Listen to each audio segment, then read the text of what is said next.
few of these examples because we need to do Part B and Part C both today. So we may skip a few of these examples here. This is more problems for solving trig equations. We're going to see just like some different type of equations where we got to try some new strategies. And what we're also going to see is some of these questions will still ask for principal values of x. We're going to see some others that ask us for 0 to 2 pi or possibly 0 to 360 if it's degrees. So we have, if they ask us for that, we need to look at the whole unit circle, which usually is going to mean we get more answers from that. So most of the values on the unit circle have 2 places where you have that value. So we'll see that come in here in a second. And let me actually, I'm going to pull up a picture of the unit circle. It's just easier if I have it pulled up.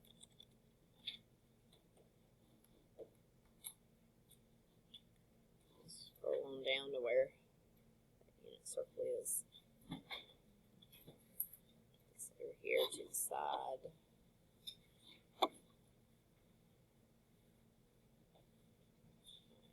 There we go. Okay. All right. So,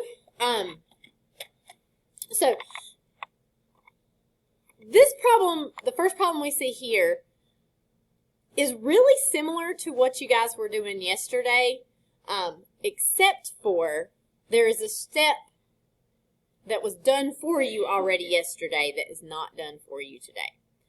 So this equals 0, but I cannot say sine x cosine x equals 0 and cosine x, 1/2 cosine x equals 0. You just add it to the other side? The problem with adding it to the other side is then that you would need to divide by cosine. That would cancel out. And it would cancel, but I warned you about that yesterday. It will cause you to lose an answer if you do that. So you generally do not want to like divide both sides by a cosine because you'll get one of the answers right, but you'll be missing an answer if you do that. So half credit. So if you're good with half credit, you can try that. So other ideas. What do you think, Sophie? Yes, we can factor out our cosine. So if you factor out cosine, because both of those terms have a cosine, if you pull it out front, you're going to have sine x minus 1/2 equals 0. Now we can set both of those equal to 0. So it has to be things that are multiplied together for you to set them both equal to 0. We couldn't do it at the beginning because these weren't multiplied together. There's no guarantee that something minus something else is going to equal 0, right? But we know if something times something else equals 0, that one or both of them have to be 0. So now we can say cosine x equals 0 and sine x minus 1/2 equals 0, which will be sine x equals positive 1/2. So once we get it factored, it's just like what you were looking at last night. So cosine x, where does it equal 0? At 90 degrees or pi over 2. So 90 degrees or pi over 2, depending on which one you're looking at. And sine equaling 1/2, where's that happen? It's at 30 degrees or pi over 6. And this one's asking for principal values, so we just look at, for cosine, we're looking at first and second quadrant. For sine, we're looking at first and fourth quadrant. And those are our only answers there. So we would have 90 degrees and 30 degrees, or we could, if it's in radians, we'll do pi over 2 and pi over 6. And tomorrow, I'm pretty sure all of these are multiple choice, if I'm remembering correctly. So you'll have one or the other. You won't have both. And I did principal values for most of them, just because it is easier to make it multiple choice that way.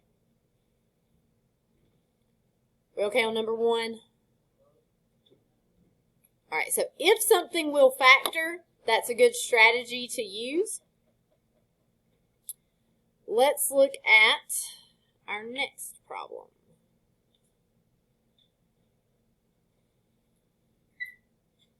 We got cosine squared x minus cosine x plus 1 equals sine squared x. So this one is going to require a little more work than the last problem. I have sines and cosines, and that's going to make it difficult to, for a lot of these, we're going to move everything to one side and factor. Not necessarily all, but a lot of them we're going to move everything to one side and factor. It's going to be difficult to do that with that sine and a cosine. Particularly in this case where it's not like, the last problem it worked because you had that sine, cosine, you had a cosine in each one.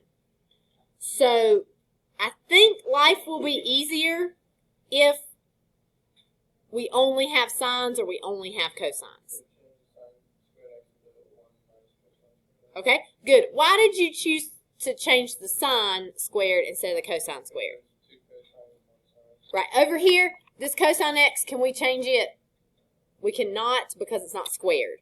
We can change using the Pythagorean identity whenever they're squared, but we can't change that one. So let's leave this side for right now alone. And let's change this side to 1 minus cosine squared x. And that's just a fact that we know, sine squared x equals 1 minus cosine squared x, so we can apply that here. Now this is one where we're solving, so we can move things from side to side. Let's move everything to one side, okay? Because for us to factor something, we need it to be equal to 0, so I'm going to subtract this 1 right here, and I'm going to add this cosine squared x to cancel out everything on that right-hand side. So I got 2 cosine squared x minus cosine x equals 0.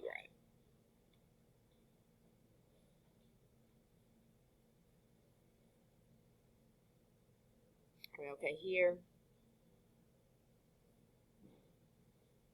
Yes. Okay, I'm confused. With cos squared x, it was subtracted with negative.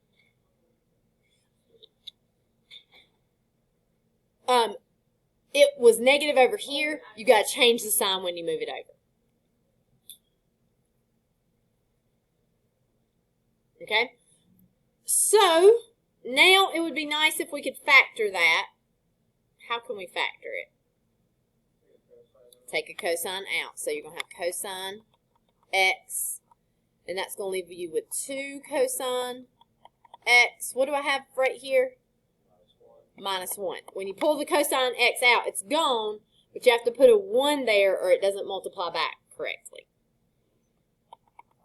So that's going to give us cosine x equals 0 and 2 cosine x minus 1 equals 0, which this is going to be 2 cosine x equals 1. We'll divide by 2.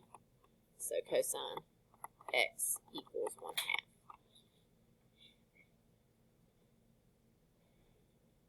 Okay, now this problem is a little bit different than the others because they asked us for the entire unit circle.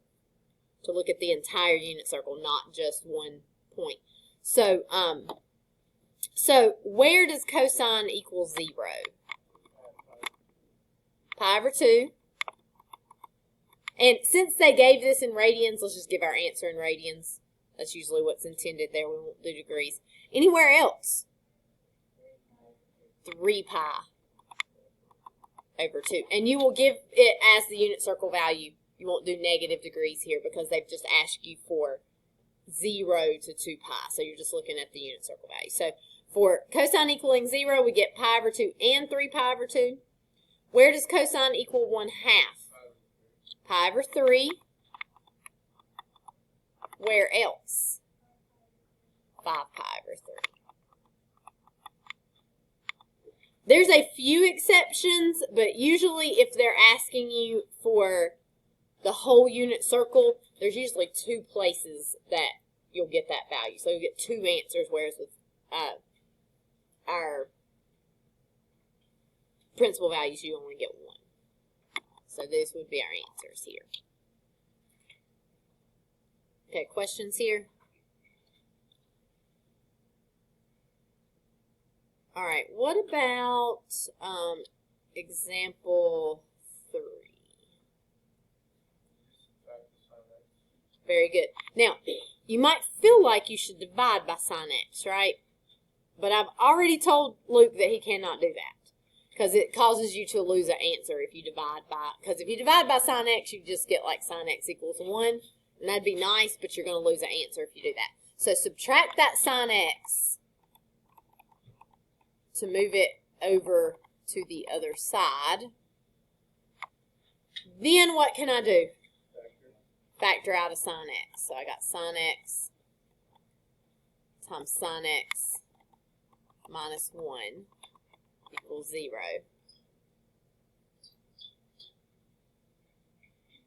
And so sin x equals 0. Sin x will equal positive 1. This one also asks us to look at the entire unit circle. So where does sin equal 0? 0 and pi. All right. Where does sin equal 1? Pi over 2. Anywhere else? No, because it equals negative 1 down here. So those 1s and negative 1s are sort of your exceptions. You usually don't have two answers whenever you're looking at that. So we'd get 0, pi, and pi over 2. I have a question on the other numbers. Uh-huh. How did you get half over 3? You're looking for where cosine equals 1/2. And so that happens right here. Cosine's your x coordinate, happens right here at pi over 3. But because they told us to look from 0 to 2 pi, you want to look at the whole unit circle. And so right here at 5 pi over 3, cosine also equals 1/2 there as well. So we would list that as an answer. If that asked for principal values, we wouldn't give that answer. But because they told us to look at the whole unit circle, we also include that answer. But like this answer and this answer, both of those, if they had asked for principal values, we wouldn't include those. We would just have pi over 2 and pi over 3. Does that make sense? All right, let's look at 4.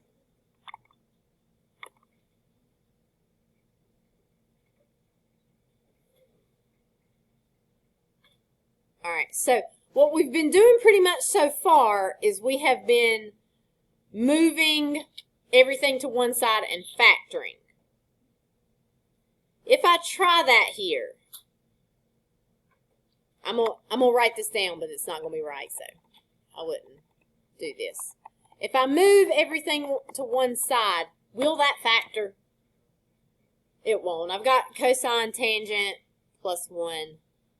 Nothing factors out right there. I don't have a greatest common factor. I don't have anything I can do. So what else do you think we should try? Okay, so cosine, what's happening here?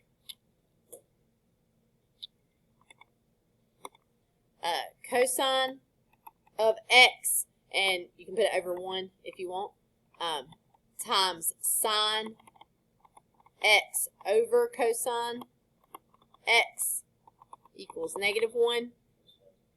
The cosines will cancel here. You don't want to divide both sides by something that'll cause the cosines to cancel, but if you're using trig identities and it's on one side, it's okay. So we got sine x equals negative 1. And that we can answer from our unit circle. And x. This one asks us to look from 0 to 2 pi. So we will give 3 pi over 2 for this one. But if they had asked for principal values, instead of saying 3 pi over 2, we would do negative pi over 2 for that. So,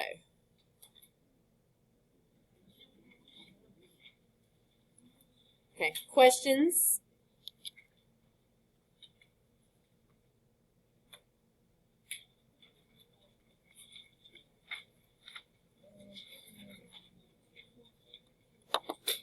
All right. Let's look at example 5.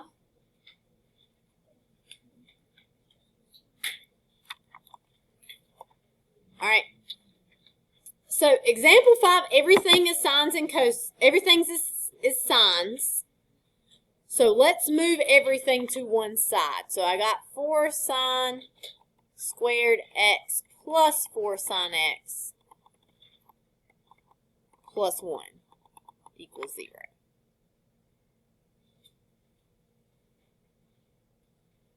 Is that going to factor?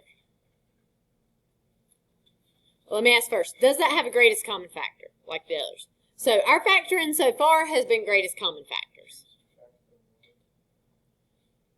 We don't want to move, so let me do what Luke is suggesting, but you should not.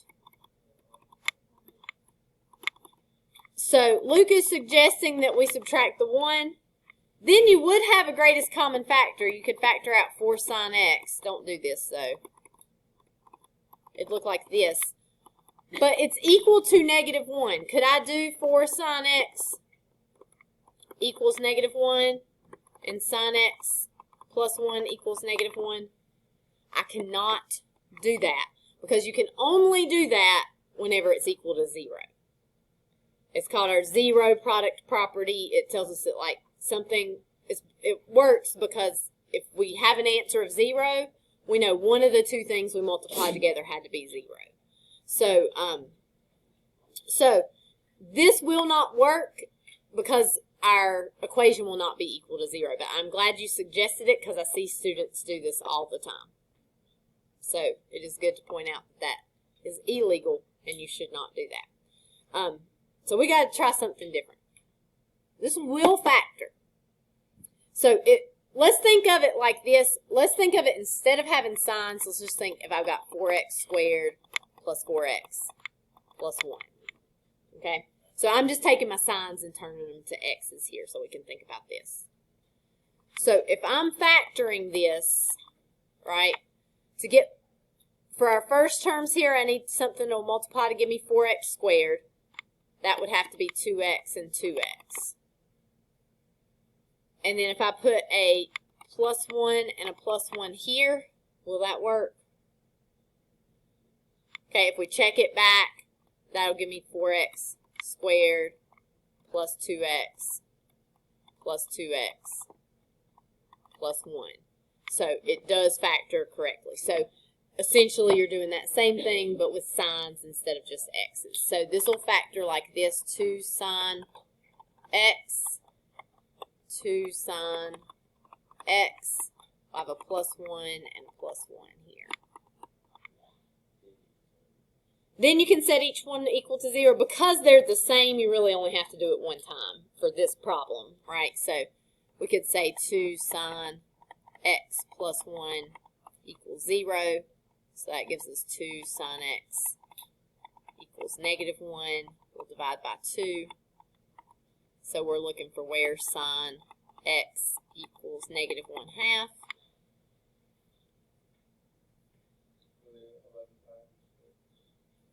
Okay. This one is principal values. So right here, 11 pi over 6 would be negative pi over 6. So our x would be negative pi over 6.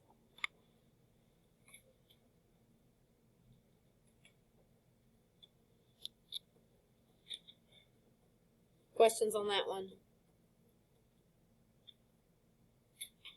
I'm going to skip 6 just because we got a lot to do. You can take a 4th root of sine.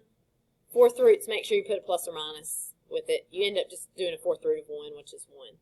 But you will put a plus or minus there. Let's go look at this problem. I don't love it whenever we've got secants, and I'm tempted to change it to 1 over cosines. But you don't want to do that at the beginning of this problem because it's going to make, you can do it that way, but it's going to make it unnecessarily complicated. So I would factor. I don't know what Coach Wood would do.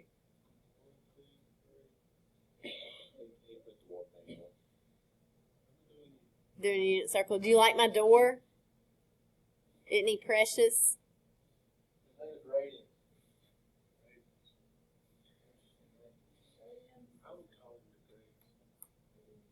Because he's cold.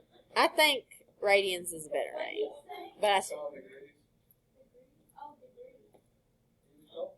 360 degrees in the circle because it takes 360 days for the sun to go around the earth.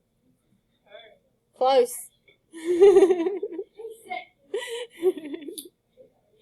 All right. Just in case you're wondering, he has fourth period planning. Yeah.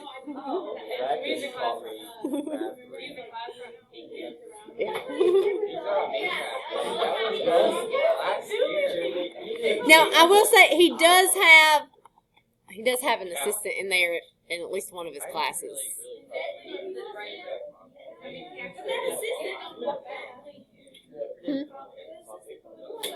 Well, it's because he has a. I don't know if it's this period right now. I don't remember which class it is. But she is. I think she's in there some. So like, yeah. So like a lot of the EC assistants do know how to do at least the Math 1 stuff because they are in there with us a lot. So yeah. No, he has one, and Miss Martin has one.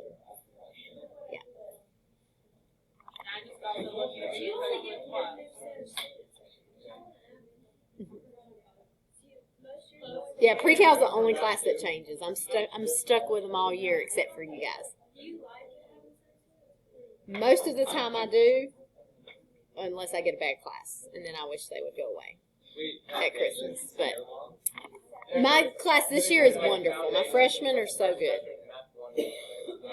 Yeah, I do. Your energy level is high, bordering on anxiety inducing at times, but I love you guys because you guys work hard and care.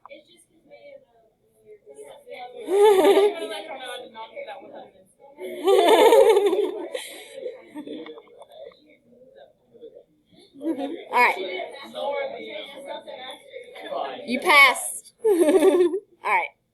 Okay. All right. So, we can factor this out and we'll get secant x equals 0 and secant x plus 2 equals 0. So that would give us secant x equals -2. Now, I don't like this because it is secants, and secants are not on our unit circle. But there is a really easy way to deal with this. We know secant of x is 1 over cosine x. So they're reciprocals of each other. They're just flipped right now. So I could make this, I'm going to put it over 1. I could put it over any number, but 1 would be the best number to use here. So all I have to do to change this to cosine x is just flip it. And then I could put this over 1 and cosine x equals -1/2. And then you have values that, well, some of them are on the unit circle. What is 1 over 0? Undefined. Now, there are things on the unit circle that are undefined if you're talking about secant, cosecant, tangent, and cotangent, but is cosine ever undefined? Cosine is defined everywhere, right? It's a like if you think about graphing it, it's a curve that it doesn't have any asymptotes or anything. So what you have here is like you did everything right, but this just doesn't give you an answer. That part doesn't give you an answer. There is no way secant can equal 0.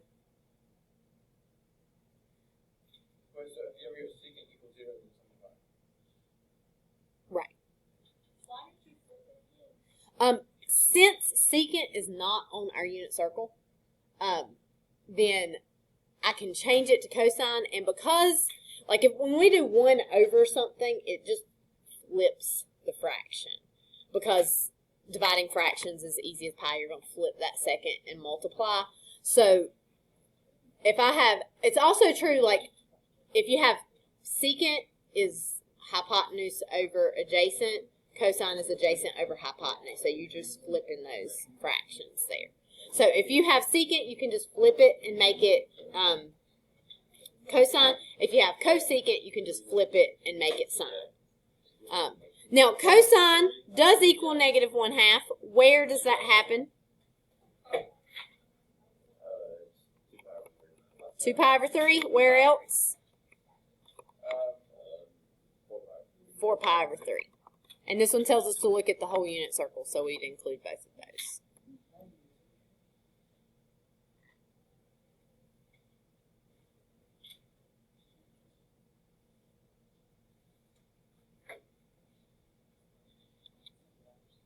I'm going to skip 8 also just because of time. But you would change sine squared x to 1 minus cosine squared x and move everything to one side.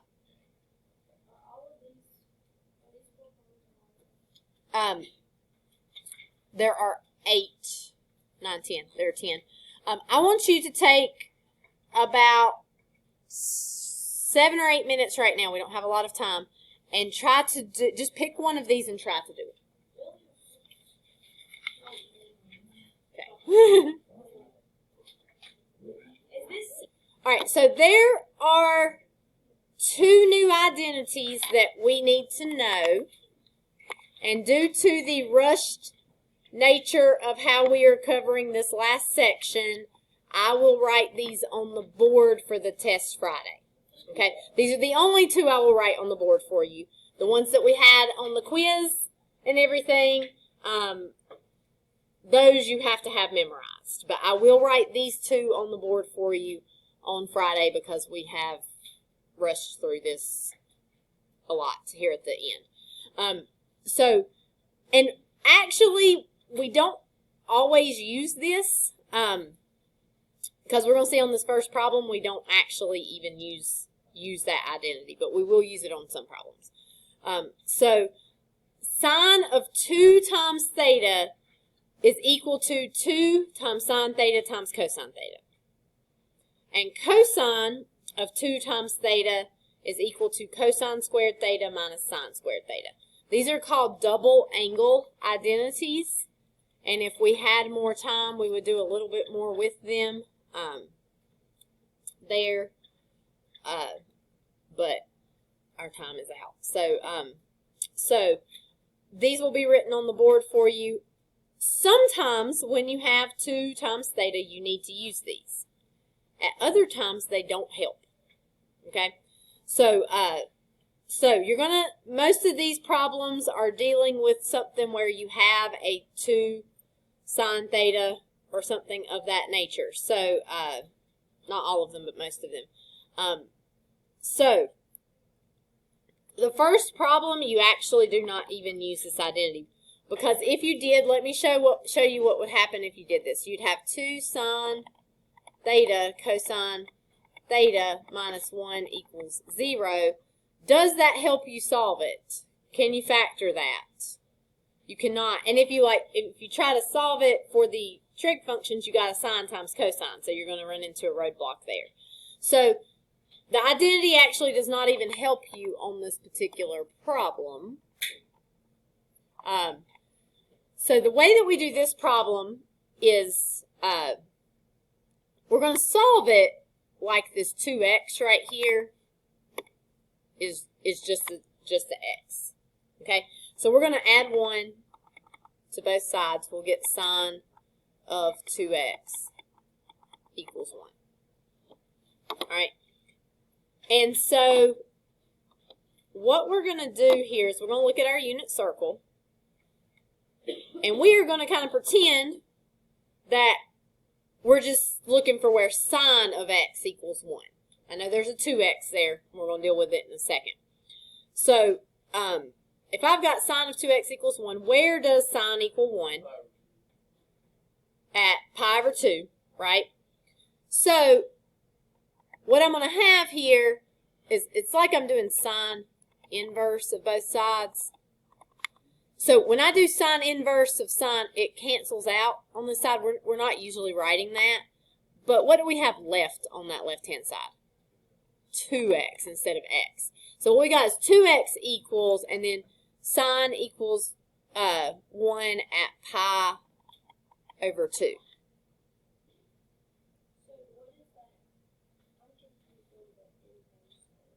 So inverse sine is what we've been doing all along. It's just asking yourself, where does sine equal 1?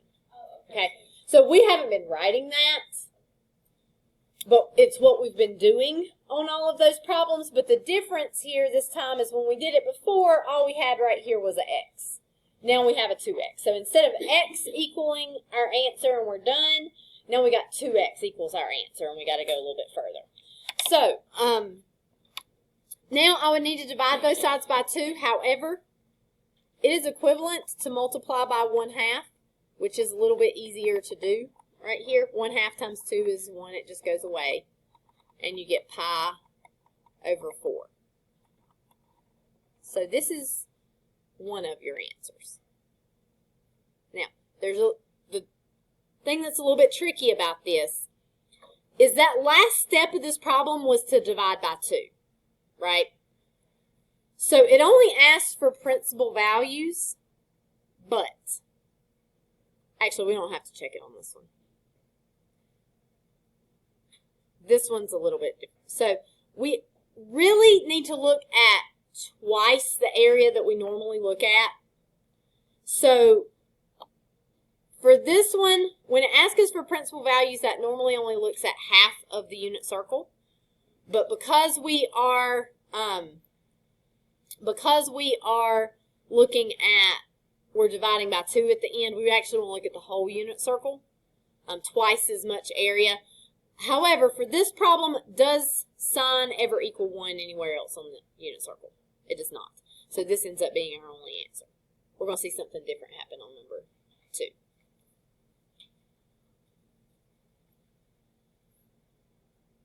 Two is similar to 1. I do not even have an identity for tangent. There is one. Or you could change it to sine over cosine and then use these, but I'm not even going to go there with giving you ones where you use identities for tangent, right? So we're going to do this basically the same way that we did the first problem. So I would add the square root of 3 to both sides. So I've got tangent of 2x equals the square root of 3. And I always hate these whenever they're tangent. Tangent's not on the unit circle. Now I'm getting a positive square root of 3, so I know that there's got to be an answer in that first quadrant. Which ones could it be? Pi over 6 or maybe pi over 3, because both of those involve a square root of 3. It is not 0, pi over 4, or pi over 2, because those don't have square root of 3s. So I'm just going to check really quick. If I'm doing tangent of pi over 6, that is sine over cosine, so that would be 1/2 over square root of 3 over 2. Dividing fractions is easy as pie. Flip the second and multiply. My 2's will cancel. I'll get 1 over the square root of 3. Does that equal the square root of 3? It does not. So it's not pi over 6. So what has it got to be? Pi over 3. But just to prove to you, in case you don't believe me, that would be square root of 3 over 2 over 1/2, which is square root of 3 over 2 times 2 over 1. 2's cancel. This time the square root's on the top, so you just get square root of 3. So this is going to happen. Tangent is going to equal square root of 3 at pi over 3. But it's not x equals pi over 3. It's 2x equals pi over 3. So, yeah. So to get rid of that 2, we're just going to multiply by 1/2. Same as dividing by 2. And so x will equal pi over 6. Okay, so, not 11 pi over 6. But we do have to think outside of our principal value area here. Because is there anywhere else that tangent would equal square root of 3? At 2 pi over 3, it would be negative. At 4 pi over 3, yes. Because tangent of 4 pi over 3 would be negative square root of 3 over 2 divided by negative 1/2, which the negatives will cancel each other out, essentially have the same thing that you had right here. So, 4 pi over 3 is not a principal value. But, if I take 4 pi over 3 and set it equal to 2x, because that's what it'll be, right? I would have to multiply both sides by 1/2. This would give me 4 pi over 6, which reduces to 2 pi over 3. Is 2 pi over 3 a principal value? Yeah. Hold on. It's not for tangent.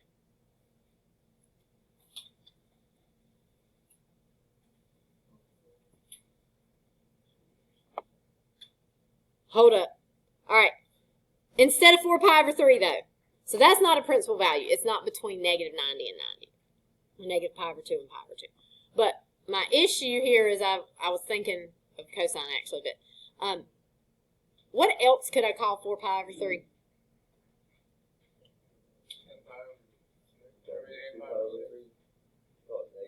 I could call it negative 2 pi over 3. What if I call it negative 2 pi over 3?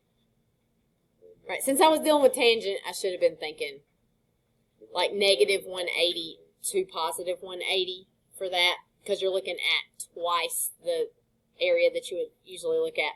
So if I multiply both sides by 1/2 here, x will equal negative 2 pi over 6, which is negative pi over 3. Is that a principal value? It is between negative pi over 2 and pi over 2. Let me, I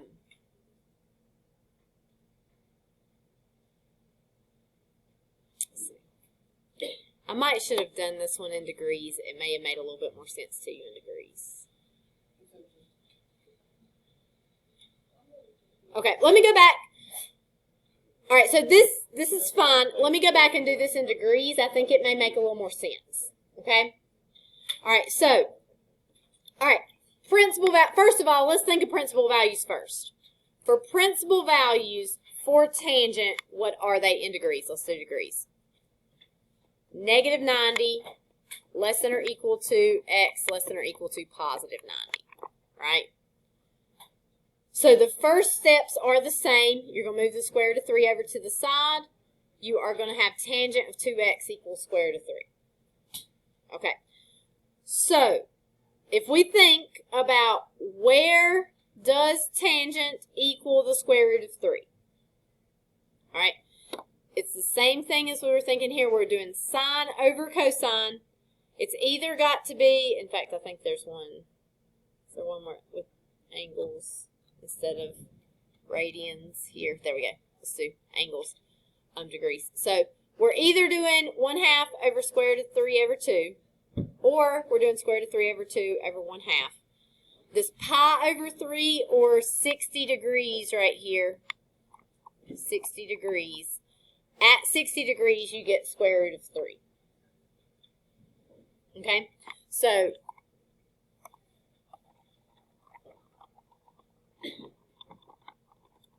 let me erase what I've got here. So, we know that 2x would equal 60 degrees if we're doing it in degrees. With radians, it would be pi over 3. Right, we've already done it that way. So, I could divide by 2 here, or multiply by 1/2. It's easy to divide by 2 here. So, x equals 30 degrees. That is the answer.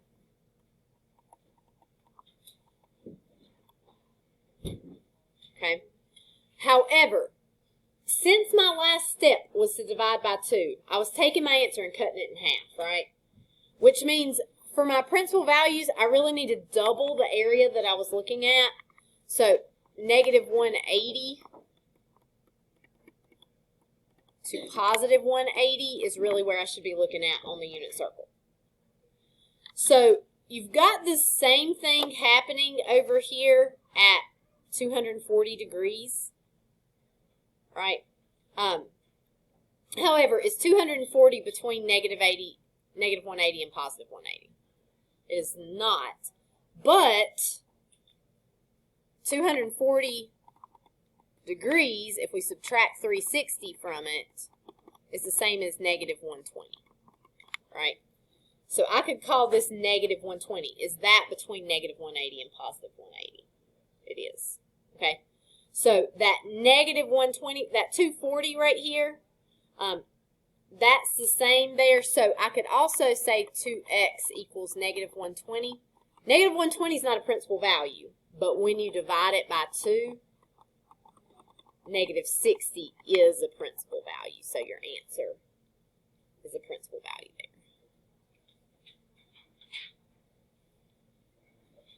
And we're out of time.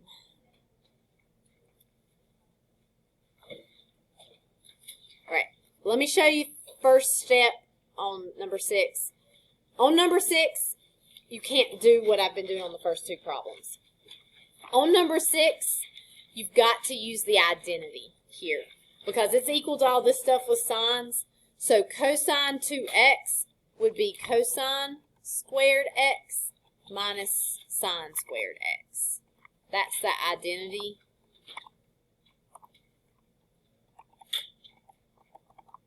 Equals 2 minus sine squared x. So that's that identity that I told y'all right on the board there. So once you have this like it is, do I have that right? Yes. This equals 2 minus sine squared x. If I add the sine squared x to both sides, now I've got cosine. This is a bad problem. Make that 2 a 1, please. It's just the problem's bad. Make it a 1.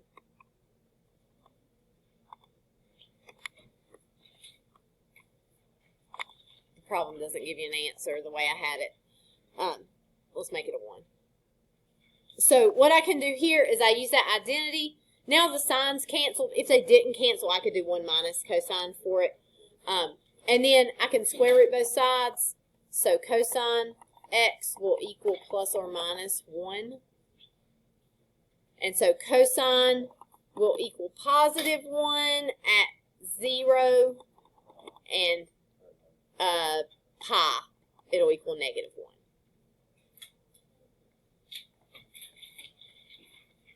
So, crash course in that last part. Try the odds on these as well. I will post the answer key so that you can check what you're doing. So try the odds on both of these.